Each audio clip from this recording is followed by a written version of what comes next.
Cominciamo. Apro le danze, allora l'ingegner Busatto. Gianluca, forza.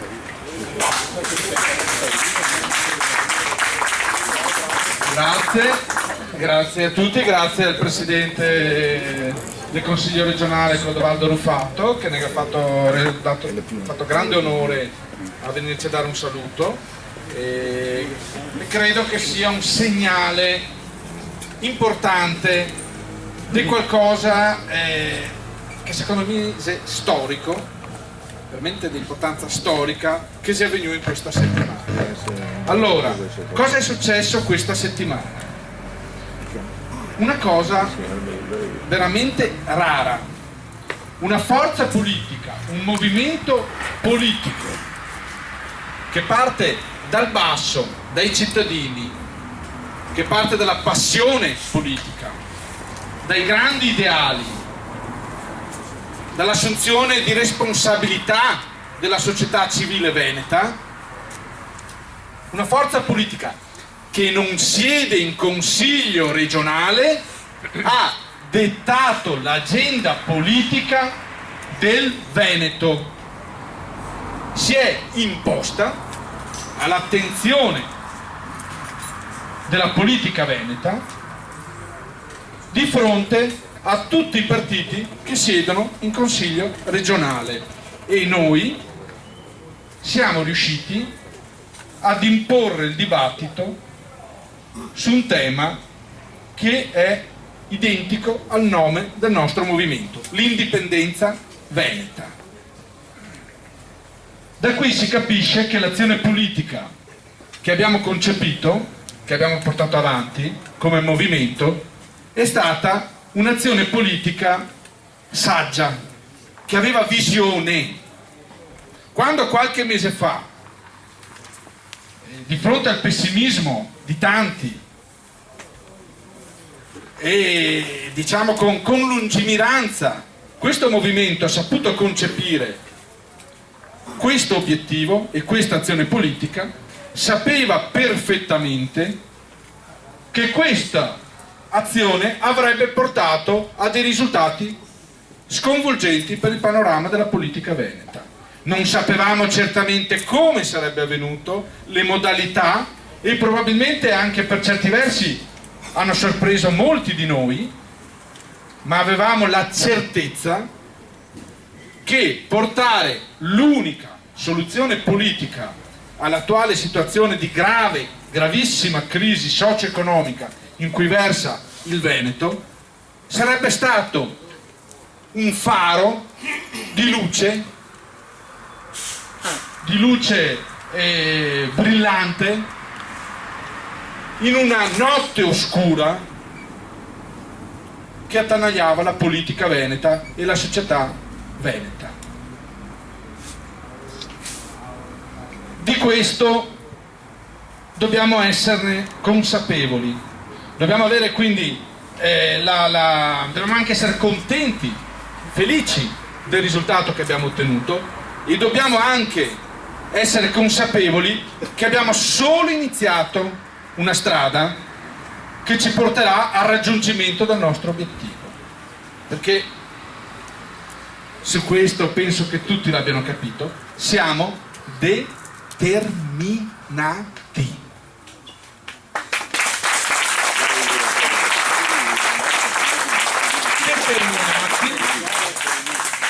lucidi, con i piedi ben fermi per terra e una visione che ci porterà ben presto ad essere indipendenti. Noi di questo abbiamo grande confidenza, perché obiettivamente il panorama, il dialogo politico a cui assistevamo fino a qualche tempo fa era chiaramente povero. Cioè noi avevamo intuito che in Veneto mancava il pensiero politico, mancava la consapevolezza politica, mancava la visione politica, perché in Veneto tutti guardavano a Roma, nessuno escluso. Il nostro movimento, con serietà, con preparazione, ha saputo selezionare delle persone estremamente preparate, estremamente determinate, serie,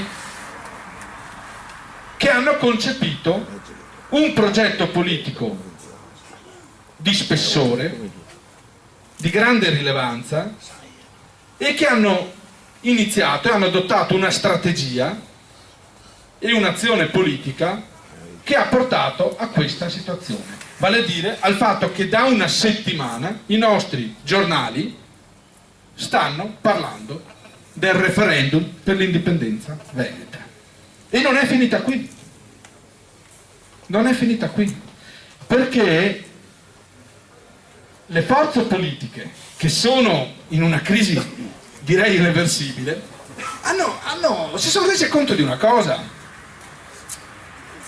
Si sono resi conto, per esempio, che sabato, quando un quotidiano locale ha messo in prima pagina, nelle locandine, la questione del referendum per l'indipendenza veneta, se voi andavate in 3, 4, 5, 6 comuni a cercare quel quotidiano, alle 11 del mattino non ne trovavate una copia. Hanno venduto tutte le copie di quel quotidiano in tutti i paesi. E l'altra cosa sconvolgente, che spiega perché poi gli altri giornali hanno seguito, è che tutti i giornali sanno come vanno le vendite dei quotidiani e hanno cominciato a fare a gara, ovviamente timidamente, perché avevano paura, si rendevano conto che stavano pestando una situazione, una cosa che non sapevano cosa poteva portare. Sapevano che stavano giocando con un tema col quale non si può scherzare, però ci hanno preso gusto, hanno detto vediamo, si vende, c'è mercato lì, c'è il consenso.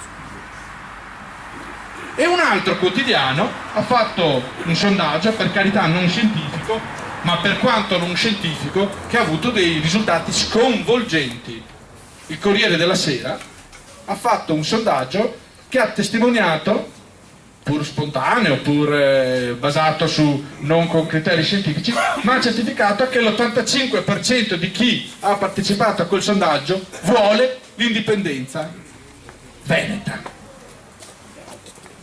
Questa cosa ha smosso tutti, perché vedete, io ieri ho partecipato alla delegazione che ha incontrato il presidente Ruffato e vi posso assicurare che quando ci siamo seduti al tavolo l'atteggiamento non era quello che il presidente ci ha dimostrato questa sera, era un atteggiamento quasi di qualcuno che chiaramente non ci conosceva e probabilmente doveva darci una cattiva notizia, doveva dirci un no, non si può fare, mi spiace. Parlando in modo civile, con argomenti, la delegazione di indipendenza veneta ha fatto cambiare posizione al presidente del consiglio regionale, che ha capito, perché comunque non è una persona sciocca, è una persona intelligente, ha capito, così come prima aveva capito il governatore e il presidente della giunta regionale Luca Zaia, che con l'indipendenza veneta non si scherza. Non si scherza e che dietro c'è tanto, ma tanto, ma tanto spessore. C'è uno spessore di 5 milioni di cittadini.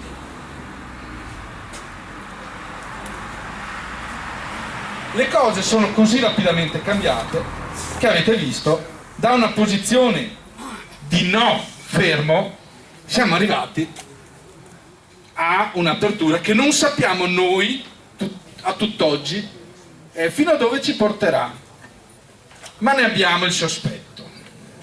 Ne abbiamo il sospetto perché, vedete, lo stato in cui viviamo è entrato in una crisi che è irreversibile. È una crisi che non è solo economica, perché vedete, la situazione economica che vede tantissime famiglie, tantissimi giovani, tantissimi quarantenni, cinquantenni perdere il lavoro, tantissimi pensionati che vivono al di sotto della soglia minima, vivono in condizioni di povertà e che fino a magari qualche tempo fa non vivevano in questa situazione. Ecco, questa situazione economica in cui viviamo è solo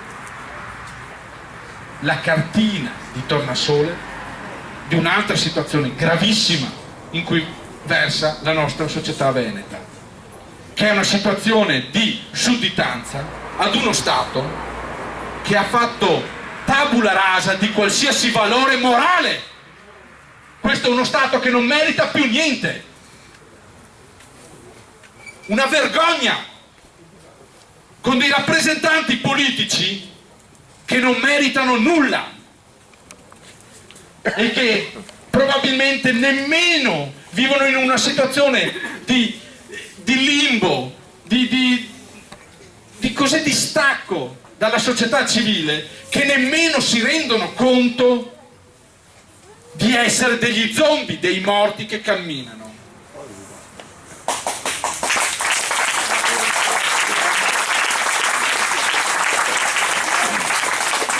In questa situazione è chiaro, è limpido, è naturale che se nasce un movimento politico dal basso, sano, con persone vere, che non vivono di politica, ma vivono del proprio lavoro, con persone che hanno un obiettivo, una preparazione, degli ideali. È evidente, no? È chiaro che questo movimento, che ha anche un progetto concreto, arriverà in tempi rapidissimi ad ottenere quell'obiettivo. Questo l'ha percepito tutta la classe politica veneta. Ciò che resta da determinare è: lo raggiungeremo in un tempo brevissimo, perché i nostri rappresentanti capiscono che sono loro che possono portarci all'indipendenza veneta, oppure aspetteranno che sia questo movimento a fare quello che già oggi loro possono fare, a indire un referendum per l'indipendenza veneta e a mettere in pratica quello che oggi, guarda caso, in un momento straordinario dal punto di vista politico, il Presidente dell'Unione Europea, Barroso, ha detto essere uno scenario praticamente normale, naturale, uno scenario che porterà a una federazione di stati indipendenti, uno scenario in cui è praticamente naturale che i processi di ottenimento dell'indipendenza avvengano, e non secondo le giurisdizioni interne di quegli stati, ma secondo il diritto internazionale, quel diritto internazionale che poi il nostro presidente onorario Alessio Morosin ci spiegherà cosa comporta, oltre a tante altre cose che ci dirà. La cosa di cui noi dobbiamo essere consapevoli è questa: non è un miracolo quello che è avvenuto questa settimana, e non sarà un miracolo quello che avverrà nelle prossime settimane. No, è il frutto di una volontà, di una determinazione, di una lucidità, di uno spessore, di una preparazione e di una moralità che non temono rivali in Veneto e non hanno dubbi che l'ottenimento della nostra completa indipendenza politica avverrà in tempi molto molto brevi.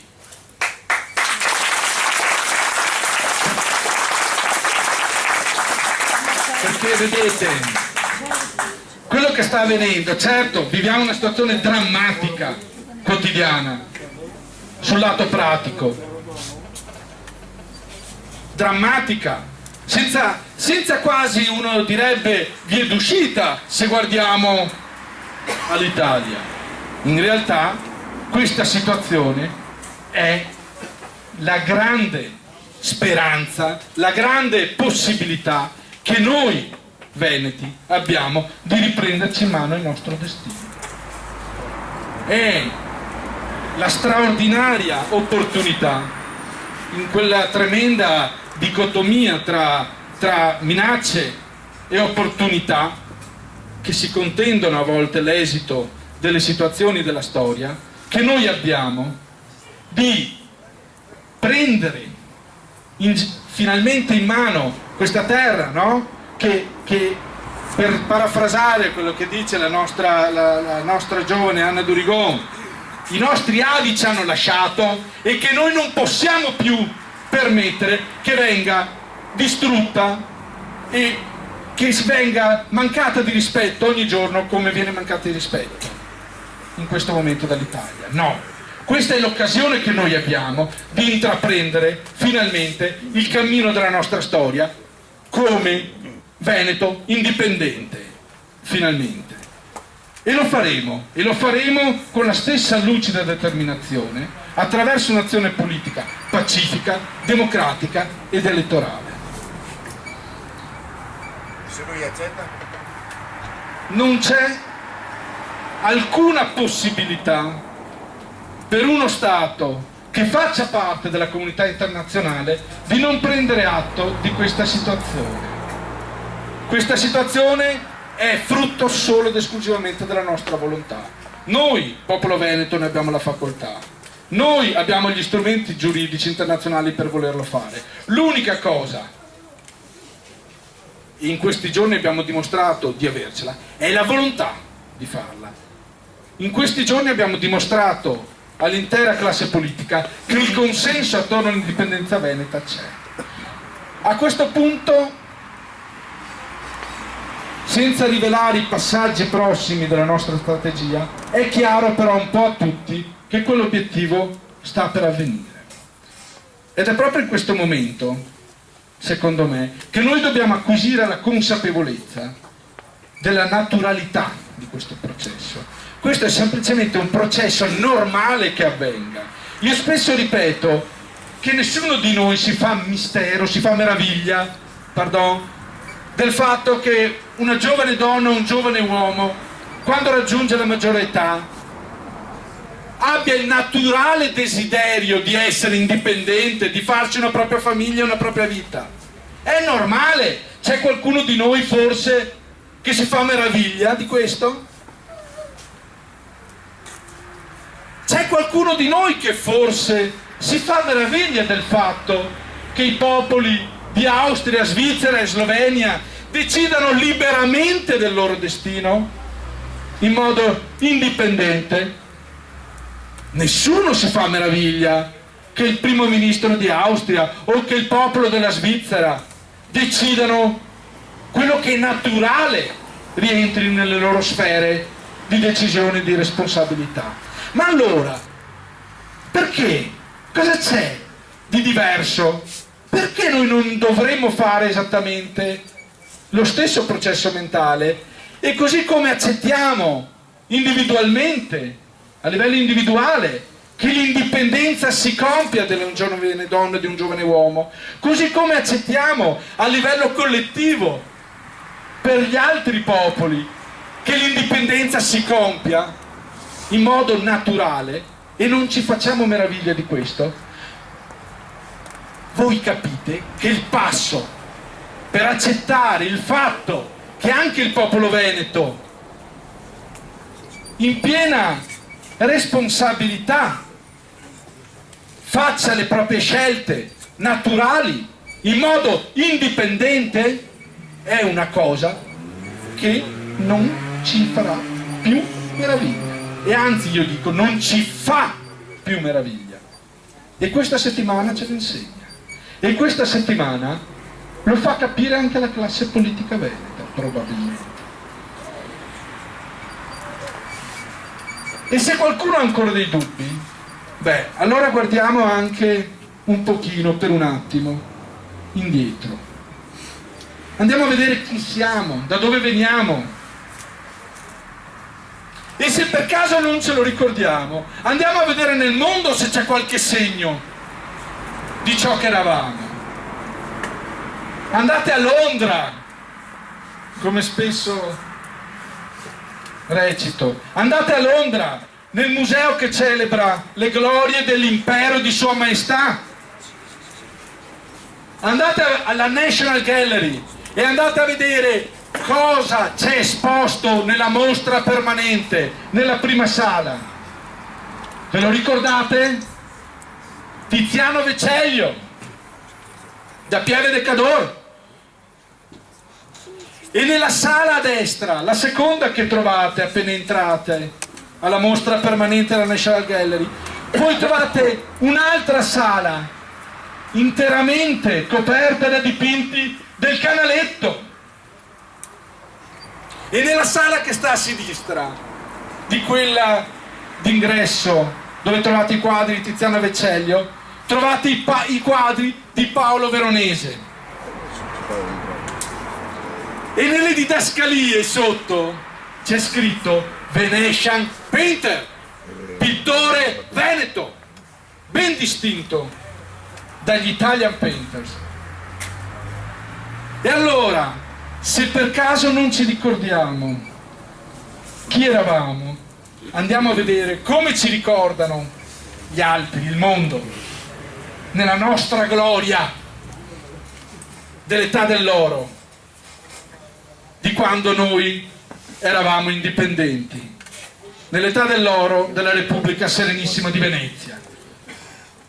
E cerchiamo oggi, in questo momento di difficoltà, di essere degni del nome che portiamo, veneti. E ricordiamoci che nella radice anche del nostro nome, veneti, c'è il significato di vincitori.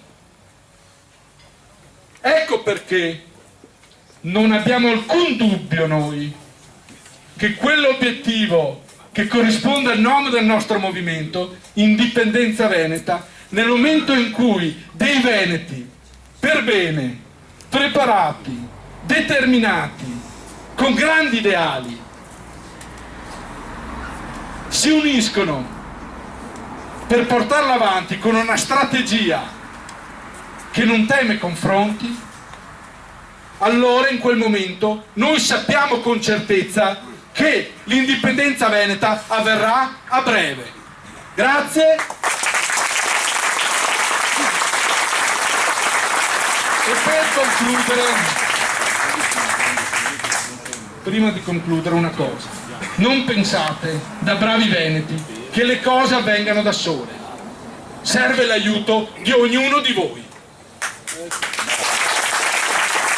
Nessuno di voi esca da questa sala se non ha firmato il modulo di adesione ad Indipendenza Veneta, perché come veneti noi sappiamo che le cose non ce le regala nessuno, ce le dobbiamo conquistare, ma se noi sappiamo di avere i valori, di avere il merito per ciò che ci è proprio, sappiamo bene che l'abbiamo già conquistato.